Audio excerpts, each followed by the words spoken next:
오늘은 우리가 함께 봉독한 사무엘하 13장 20절부터 29절 말씀을 본문으로 위장된 분노의 비극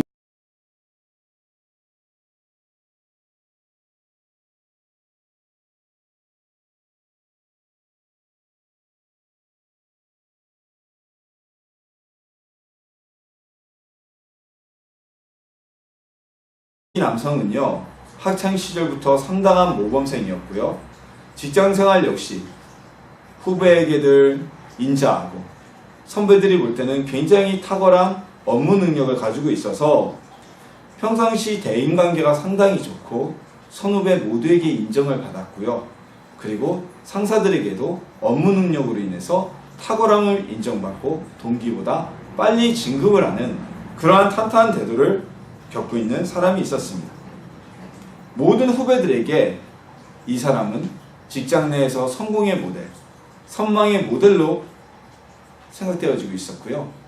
그의 선배와 상사들에게는 믿을만한 후배라는 각인이 끼쳐져 있었습니다. 자라온 환경도 크게 나쁘지 않아서 모범적이고 따뜻한 가정에서 성장하였고요. 모든 사람들에게 사랑받던 이 남성은 자신이 사랑하는 아름다운 여인과 함께 남들 모두가 부러워하는 아름다운 가정을 꾸미고 생활하고 있었습니다. 그러던 어느 날 이 남성의 주변 사람들을 모두 경악하게 하는 도저히 믿을 수 없는 일이 벌어지고 말았습니다. 많은 사람들에게 멘토가 되고 직장 내 성공의 모델이었던 이 남성이 어느 날 TV 뉴스에 나왔던 것입니다. 기사의 내용인즉 자신이 운전하던 차량의 앞자리에 앞쪽으로 끼어드는 차량을 대해서 이 남성이 달려가서 보복운전을 했고 급기야는 몽둥이를 차에서 꺼내서 끼어들게 한 차의 차량을 때려 부수는 파손하는 일로 뉴스에 크게 보도가 되고 그리고 법적 책임까지 지게 될 상황이 왔던 것입니다. 지인을 통한 소식보다 뉴스에서 먼저 이 남성에 대한 소식을 들은 많은 주변 사람들은 정말 경악하고 자신의 이야기, 자신이 들은 기사를 믿을 수가 없었습니다. 왜냐하면 그 모습은요, 평소에 이 남성이 가지고 있던 모습과는 180도 완전히 다른 사람의 모습이었기 때문입니다. 근데 왜 그랬을까요? 보통 우리가 분노를 이야기할 때요, 사회적으로 불평이 많고 성공하지 못한 사람들이 그 대안으로 선택하는 게 분노라고 얘기를 하죠. 그래서 사회에서 직장에서 성공하지 못한 이들이 가정에 돌아가서 가정에서 폭력을 행하게 되고요. 그리고 자신의 삶에 대해 비관적이고 실패를 맛본 사람들이 사회에 대한 분노를 가득 차서 사회에 대한 폭력을 행하게 됩니다. 그 폭력은 법률 위반, 도덕률 위반, 때로는 반정부 시위에 앞장서는 그러한 모습으로 나타나기도 하는데요. 방금 전에 제가 말씀드린 이 남성은 사회적으로 상당히 안정된 위치에 있었고 그의 인생 미래는 성공가도가 열릴 것이라고 대부분의 사람이 알 정도로 든든한 길이 보장되어 있었고요. 많은 것을 가지고 많은 사람들에게 인정과 사랑을 받던 사람이었습니다. 아쉬울 것 없는 사람이 왜 사회적 문제를 일으켜서 자신의 인생을 한순간에 나락으로 떨어뜨려 버렸을까요? 이 남성에게 있어서는요, 다른 차가 정당하게 순서를 기다리고 있던 자신의 앞자리에 끼어든 것이 끼어들기란 그 순간 자신 안에서 위장되어 있고 숨어있던 분노가 튀어나왔기 때문이었습니다. 그는 어린 시절에도 굉장히 공부를 잘하고 그리고 성인이 돼서도 출세 가도를 달린 것 같았지만 늘 자신보다 앞서서 부모님에게 사랑을 받던 동생에 대한 분노가 그의 마음속에 내재하고 위장되어 숨어 있었던 것입니다. 학교에서 1등을 하고 좋은 대학을 가고 좋은 직장에 취직했을 때도 당연히 자신이 축하받아야 했지만 부모들은 자신을 축하해 주었지만 자신보다 동생에 대해서 더 관심을 갖고 동생에 대해서 사랑을 베풀고 동생에 대한 마음이 더 컸었기 때문입니다. 이 남성은 그 사실에 대해서 분노를 가지고 있었습니다. 내 뒤에 따라와야 될 동생이, 나보다 못한 동생이 내 앞으로 끼어들어서 부모의 사랑을 빼앗아간다는 생각이 있었습니다. 어린 시절에는 그것이 화가 나서 동생을 때리기도 하고 다투기도 했지만, 그럴수록 부모의 화는 자신에게 돌아온다는 걸 깨달은 이 남성은 이제 더 이상 자신의 분노를 밖으로 드러내지 않았습니다. 분노를 위장해서 숨기며 살아왔던 것입니다. 그러다가 자신의 앞자리에 끼어들게 하는 차량을 보면서 위장되어져 숨어있던 동생에 대한 분노가 표출되었고, 그리고 그 차량은 더 이상 자기 앞으로 끼어드는 차량이 아니라 자기가 받을 사랑을 빼앗아가는 동생처럼 보였기 때문에 몽둥이를 들고 상대방 차량을 부셔버리는 상상도 할 수 없는 일이 벌어졌던 것입니다. 사실 그의 동생이 부모로부터 관심을 받았던 것은요, 정말 뛰어나서가 아니라 몸이 아프고 모든 면에서 자신감이 부족했던 동생이었기 때문에, 그러한 아이였기 때문에, 이 남성은 그냥 두어도 모든 걸 잘하고 자신감이 넘치는 아들이었기 때문에 부모의 입장에선 더 약한 아기에게 한 번의 관심을 더 주었던 것이고, 이 아들에 대해서는 뭐든지 잘하고 든든했기 때문에 스스로 칭찬을 하지 않아도 사랑을 받고 이어갈 수 있다고 생각했기 때문이었을 것입니다. 그럼에도 그는 그 큰 상실감, 부모의 사랑을 받지 못했다는 그 큰 상실감을 느끼게 됐고, 자신의 분노를 해결하지 못한 채 마음속에 위장해놓고 살아가다가 끼어들기 차로 인해서 한순간에 그 분노가 위장막을 걷어내고 폭발하여 나오게 된 것입니다. 오늘 우리가 함께 나눌 본문은요, 위장된 분노가 가져온 비극에 대한 이야기입니다. 우리의 마음속에 위장하고 있는 분노, 이 분노가 얼마나 큰 비극을 가져오는지 우리 말씀을 통해 함께 나누고요, 우리 속에 역시 위장되어져 있을지도 모르는 분노를 대면하고 해결하는 시간이 되길 예수님의 이름으로 소망합니다. 오늘 본문의 비극이 시작된 원인을 우리가 알기 위해서는 본장의 1절로 돌아가야만 합니다. 다윗에게는요, 여러 명의 아내가 있었습니다. 그리고 그 여러 명의 아내로부터 각각 어머니가 다른 여러 자녀들을 두었습니다. 마치 야곱이 4명의 아내들에게서 12명의 자녀를 둔 것과 마찬가지였죠. 다윗은 4명이 아니라 훨씬 더 많은 아내들을 데리고 있었어요. 그 중에 한 사람이 솔로몬의 어머니였고요. 이미 갑자기 생각이 안 나네요. 그 솔로몬의 어머니였고요. 밧세바죠. 그 역시 자신의 아내를 취하지 않습니까? 이런 여러 자녀들 중에는 암논이라는 아들도 있었습니다. 암논. 그리고 다윗에게 다른 아내로부터, 암논과 다른 어머니로부터 태어난 2 자녀. 외모가 매우 준수했고, 그리고 가진 능력치도 매우 뛰어나서 다윗의 사랑을 받았던 압살롬과, 그리고 압살롬의 누이인 다말이라는 딸도 있었습니다. 그런데 욕심이 잉태하면요, 죄를 낳고, 죄가 장성하면 사망을 낳는다고 말씀에 되어 있는 것과 같이, 오늘 모든 비극은, 그 비극의 시작은 바로 욕정에서부터 시작합니다. 성경에 압살롬의 머리가 매우 아름다웠다고 되어 있잖아요. 그것은 굉장히 압살롬이 외모적으로도 뛰어났다는 얘기죠. 그래서 압살롬이 말을 하고 연설할 때 많은 사람들이 압살롬의 쿠데타에 동참하게 된 요인 중에 하나였습니다. 그 오빠 압살롬이 잘생겼듯이 아마도 그 누이였던 다말 역시 굉장히 아름다운 여인이었던 것 같아요. 왜냐면 이런 아름다운 이복누이를 바라보면서 이 암논은 짝사랑에 빠지게 되었습니다. 정말 인생에 있어서 아픈 사랑이 짝사랑이죠. 짝사랑에 3대 요건이 있잖아요. 혼자 좋아하고 혼자 정리하고 혼자 이별하고 혼자 마음 아파한다. 이게 짝사랑의 3대 요소예요. 암논이 그랬어요. 이복누이인데 그 이복누이를 너무너무 사랑해서 상사병으로 인해 몸져 누울 정도로 사랑했습니다. 자, 오늘날의 관점에서 보면 아이 저런 사람 같지도 않은 이런 생각을 할 수가 있어요. 왜냐하면 이복누이도 누이고 어떻게 보면 근친 결혼이지 않습니까?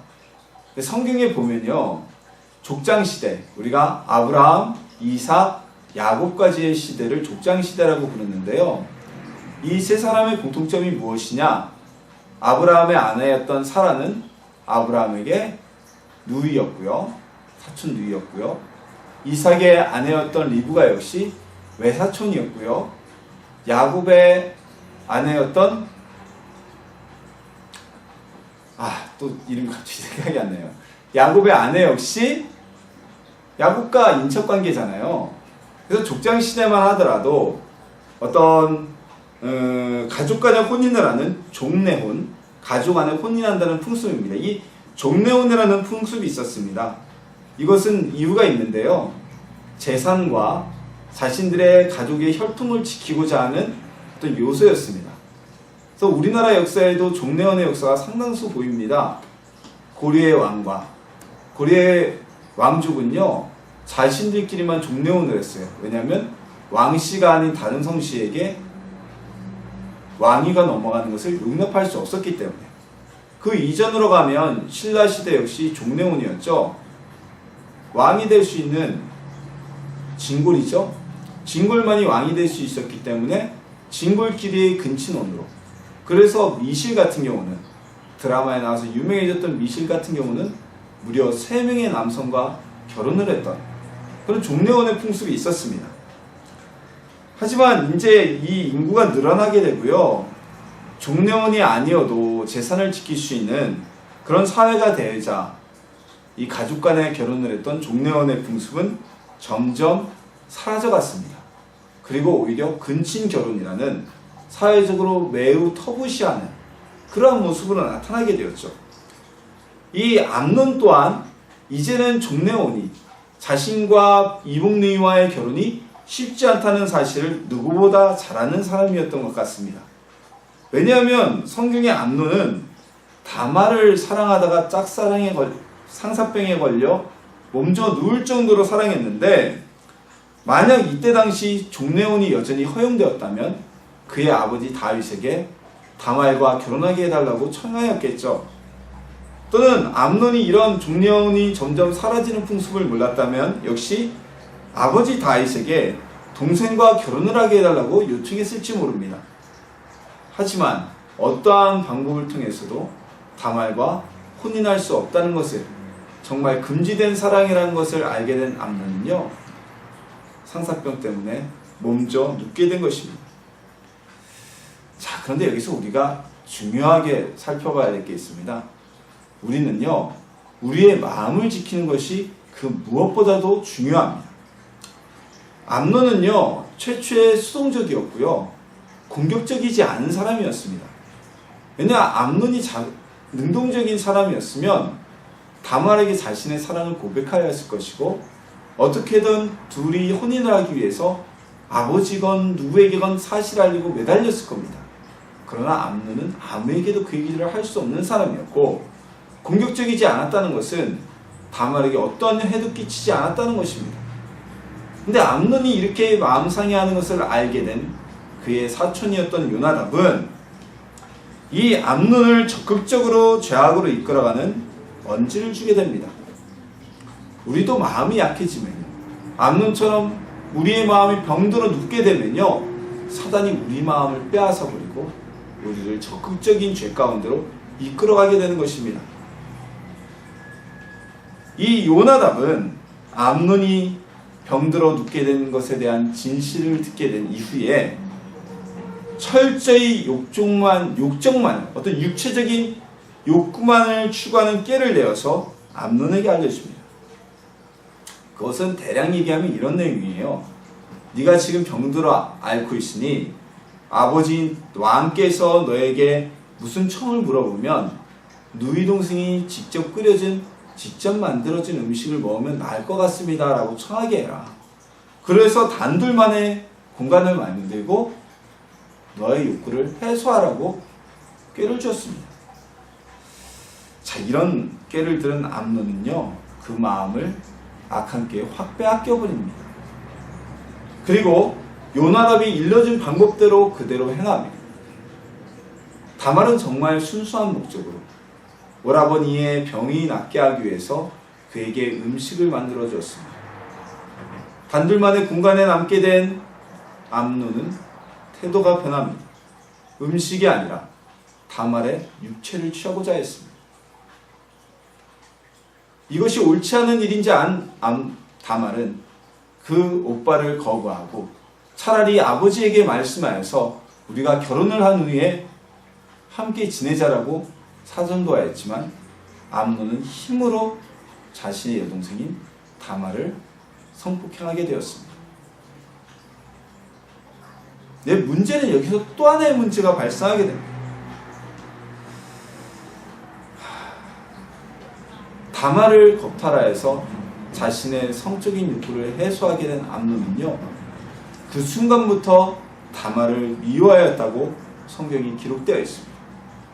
그래서 이제 나를 취했으니 나와 결혼을 하고 나를 취하라, 나를 당신의 아내로 받아들이라는 사태의 해결을 요청하는 다말을 미워하여서 종을 시켜 강제로 그 집에서 쫓아내어버리는 피해자였던 다말에게 또 한 번의 씻을 수 없는 상처를, 지울 수 없는 상처를 주었던 것입니다.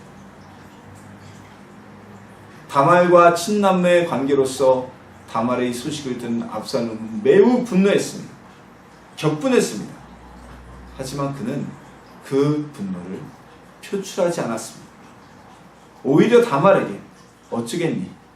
어쨌든 암논은 너의 오라비니 이 일을 문제 삼지 말고 마음을 다스리자라고 다말을 위로하면서 암논에게는 이 일 때문에 어떠한 말다툼과 책임제라는 말이나 싸움을 하지 않았습니다. 오히려 그에게 미움을 갖고 말조차 건네지 않는 시간을 갖게 되었던 것입니다. 참, 모든 죄악은요, 욕심에서부터 시작이 됩니다. 욕심인 사단이 우리의 마음을 침투하게 하는 통로가 되어집니다. 암논은 다말에 대한 욕정, 이 욕정은 사랑의 감정이라기보다는 육체적인 욕정에 가득 차 있었던 것 같아요. 그리고 요나답이라는 사람은 암논의 그 욕정에 죄의 길을 열어버렸습니다. 그리고 암논은 자신의 욕정이 해소되자마자 더 이상 다말이 필요 없어졌고 매몰차게 그녀를 쫓아내버리는 죄를 범하게 되었습니다. 욕정은요, 우리를 망하게 하는 비극의 씨앗입니다. 이 욕정은 오늘 본문에 기록된 암논의 성적인 욕정만을 이야기하는 것이 아닙니다. 우리가 사회에서 성공하고자 하는 욕정, 사회에서 부자로 살고자 하는 욕정, 명예의 욕정, 심지어는 교회 내에서도 내가 목사님에게, 성도들에게 인정받고자 하는 그 욕정마저도 우리에게 비극의 씨앗을 심는 행위가 된다는 것입니다. 모든 인간의 마음에 가지고 있는 욕심은요, 우리에게 비극의 씨앗을 심게 됩니다. 누군가에게 인정받고 싶은 욕구로 인해 또는 무언가를 얻고자 하는 욕구로 인해 죄에 빠지지 않는 하나님의 자녀들이 되시기를 예수님의 이름으로 소망합니다. 자, 누이 동생이 당한 일로 인해 마음에 분노가 가득 차게 된 압살롬은요, 무려 2년이라는 시간 동안을 그 분노를 위장하며 살아갔습니다. 압살롬이 얼마나 분노를 위장하며 살아갔는지 그 누구도 압살롬이 암논을 죽을 듯이 미워한다는 사실을 알지 못했어요. 성경에 모사된 것처럼 압살롬 보기에 아름다운 외모와 그리고 많은 사람을 이끄는 리더십을 가지고 있었기 때문에, 그래서일까요? 그가 암논을 죽일 거라고 생각했던 이들은 아무도 없었던 것입니다. 그렇기 때문에 아버지 다윗은요, 압살롬이 자신의 양털을 미는, 즉 수확을 기념하는 잔치를 열고 아버지 다윗을 청하다 암논을 보내달라고 했을 때 아무런 꺼리낌 없이 자신의 아들인 암논을 압살롬에게 보내었던 것입니다. 어떠한 조금의 의문은 품었지만 별 의심 없이 암논을 보내었던 것이죠. 우리가 옛 속담에 이런 말이 있죠. 10길 물속은 알아도 한 길 사람 속은 모른다. 정말 사람의 마음이라는 것은요, 누가 알 수가 없어요. 심지어는 자기 자신조차도 자기의 마음을 모를 때가 있어요. 그렇잖아요. 제가 상담 심리학을 전공하고 있습니다. 심리학 전공자라고 사람의 마음을 다 아는 것 같죠? 아니에요. 똑같습니다. 좀 더 많은 케이스를 접하면서 보편적인 예를 알 뿐이지, 무슨 심리학을 전공한다고 해서 사람의 마음을 알 수도 없고요. 심리학을 전공하는 사람들조차도, 박사 교수들조차도 자기의 마음을 몰라서 자기 마음에게 속는 일이 비일비재합니다. 그래서 이 한길 물속은, 10길 물속은 알아도 한길 사람 속은 모른다는 이 속담처럼요, 우리 마음속에 감추어진 분노, 슬픔, 원한의 감정은 아무도 알 수가 없습니다. 마음속에서 위장되어졌기 때문에 우리 겉모습으로 드러나지 않기 때문입니다. 드러나지 않는 분노와 아픔을 어떻게 알 수가 있겠습니까? 압살롬은요, 험한 일을 당한 다말에게 우리가 참고 잠자마자 가족의 일이니 우리가 묻어주자라고 말을 했지만 그 마음은 누구보다도 뜨거운 분노로 불타오르고 있었습니다. 하지만 자신이 가진 이 분노를 아주 철저하게 위장하고 있었던 것입니다. 압살롬이 마음속에 위장하고 있던 분노는, 그 분노의 대상자였던 암논도, 아버지였던 다윗도, 그리고 압살롬의 분노의 시발점이 되었던 아픔을 당한 다말조차도 알지 못하였습니다. 그랬기에 암논은 압살롬의 잔치집에 정말 생각이 없었던 건지 멍청한 건지 아무 생각 없이 왔던 것이고요. 그 아버지 다윗 역시 약간의 의문은 품었지만 별 의심 없이 암논을 보냈던 것이고요. 이 세 사람 중 한 사람이라도 압살롬이 가진 그 분노를 알았다면 암논이 압살롬이 만든 잔치 자리에 가지 못하게 하였을 것이고 비극은 시작되지 않았을 것입니다. 그만큼요, 우리 속에 위장되어진 분노는 알기 힘듭니다. 때론 자기 자신조차도 자기 속에 있는 위장된 분노의 정체를 알지 못할 때가 많아요. 이 분노를 위장하고 있던 압살롬은 암논이 오자 자신들의 부하들에게 명하여 그 암논을 죽이라고 합니다. 그리고 부하들은 암논을 죽입니다. 오늘 본문 말씀에서 압살롬이 부하들을 설득하는 내용이 나오죠. 야, 내가 시켰으니 내가 책임질게. 너희들은 걱정하지 말고 내 명만 따르라고 합니다. 2년 만에 자신에게 분노를 주었던, 동생에게 수치를 안겨준 그 원수를 갚을 기회를 얻게 된 것입니다. 정말 철이 없었던 건지 멍청한 거였는지 암논은 압살롬이 잔치라는 명목으로 자신을 제거하기 위해서, 죽이기 위하여서 논 덫을 덥석 물어버립니다. 그리고 목숨을 잃게 됩니다. 압살롬이 가졌던 그 마음속에 위장된 분노는요, 암논의 사례로 모든 사람들 앞에 드러나게 되었습니다. 그런데 이 중요한 것은요, 압살롬의 이 분노가 단순히 암논의 죽음으로 끝나지 않는다는 것입니다. 압살롬이 위장하고 있던 그 분노는 그 아버지 다윗을 향하게 되었고, 아버지에게 칼을 겨누는 쿠데타를 일으키게 하는 원인이 되었던 것입니다. 우리의 마음속에 우리도 숨겨놓은 이 위장한 분노가 있다면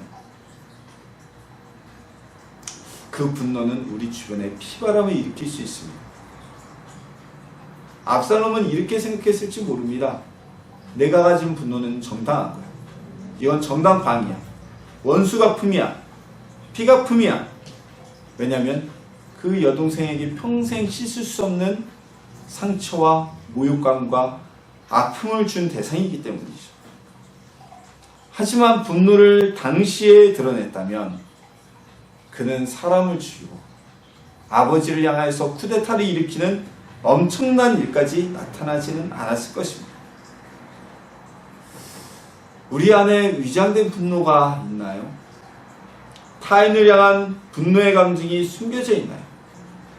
그 분노는요, 큰 위기를 가져올 수 있습니다. 나와 내 주변의 사람들에게 엄청난 파장을 불러일으키는, 인생을 송두리째 바꿔버리는 원인이 될 수 있습니다. 우리 위장된 분노를 찾아내고 사그라들게 하는 성도님들이 되시기를 소망합니다. 그렇다면 우리는 어떻게 위장된 분노를 다스릴 수가 있을까요? 위장된 분노를 어떻게 드러내고 가르칠 수 있을까요? 우리의 인생에 다가오는 분노들을 어떻게 다스리고 컨트롤할 수 있을까요? 예수님께서는요, 사람들에게 죄를 정의하실 때 사람들이 행동하는 행동에 대한 죄가 아니라 마음으로 품고 있는 것마저 죄라고 확정하셨습니다. 즉, 손으로 사람을 때려야 폭행이 되지만 예수님의 관점에서는 그 사람이 마음속에서 누군가를 죽이고자 하는 마음을 먹었을 때, 미워하는 마음을 먹었을 때 이미 그는 살인한 자라고 말씀하셨던 것입니다. 이런 말씀은요, 우리가 마음속에 위장된 분노를 다스릴 수 있는 키가 됩니다. 이 본문의 압살롬의 예에서 보듯이 위장된 분노는요, 행동으로 드러나지 않는다는 특징이 있습니다. 압살롬의 분노는 2년 만에 그 정체를 드러내게 되었습니다.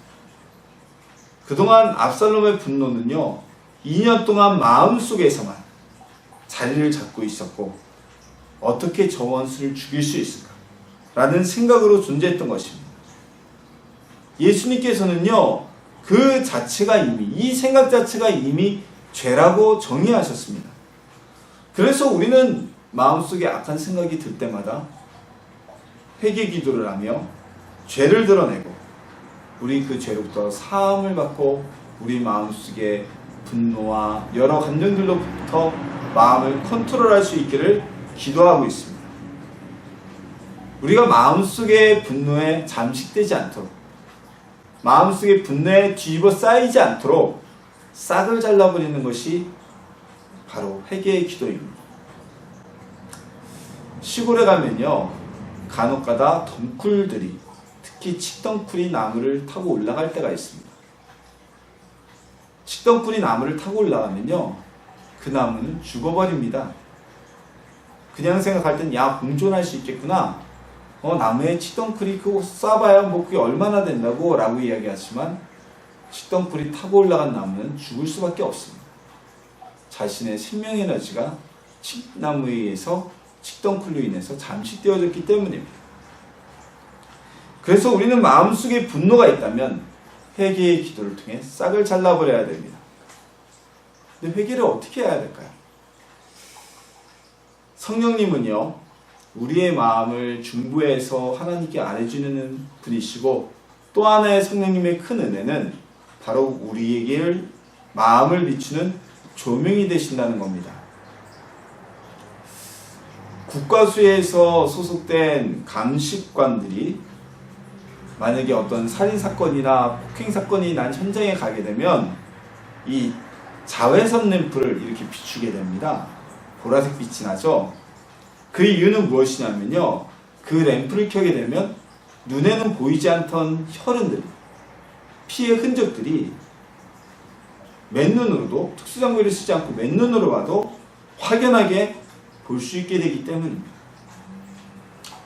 그래서 성령님께서는 우리의 마음을 이런 램프와 같이 비추셔서 우리 마음속에 있는 죄를 우리 스스로 볼 수 있게 하십니다.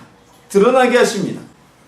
모든 죄악이 성령님의, 성령 하나님의 빛 아래서 드러나게 하시는 것입니다. 우리 마음속에 위장된 형태로 존재하고 있는 분노, 그 역시 성령님의 조명 아래에서는 분노라는 것이 확연히 드러날 수밖에 없습니다. 압살롬이 그랬듯이요, 우리의 마음속에 있는 위장된 분노는 언제나 이것은 정당방위야, 이 정도는 내가 당연히 하는 것이야, 그래도 되라고 포장하고 위장하게 만듭니다. 하지만요, 성령님의 조명은 정당방위로 위장하고 있는 우리 마음속의 분노가 죄임을 드러나게 하십니다.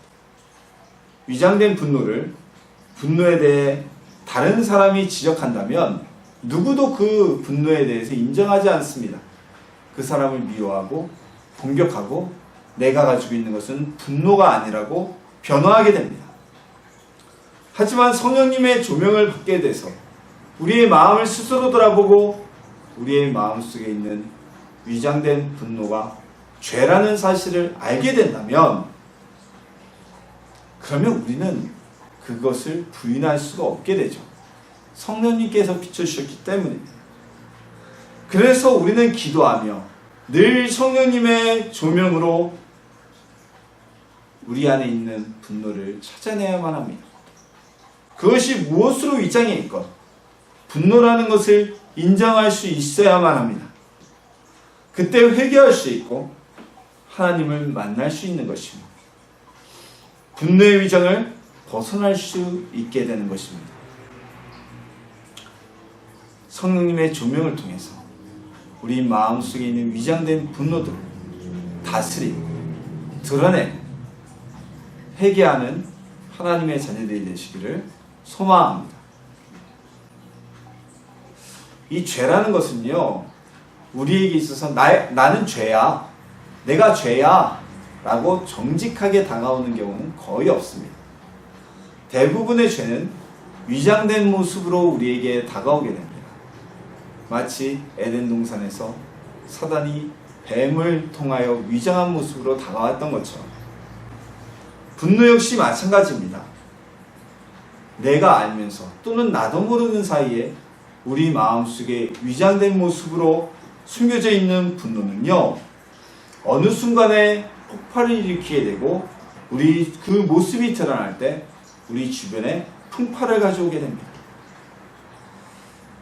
압살롬의 위장된 분노는요, 2년 뒤에 암논을 죽이는 것으로 드러나지만 거기서 끝나지 않았습니다.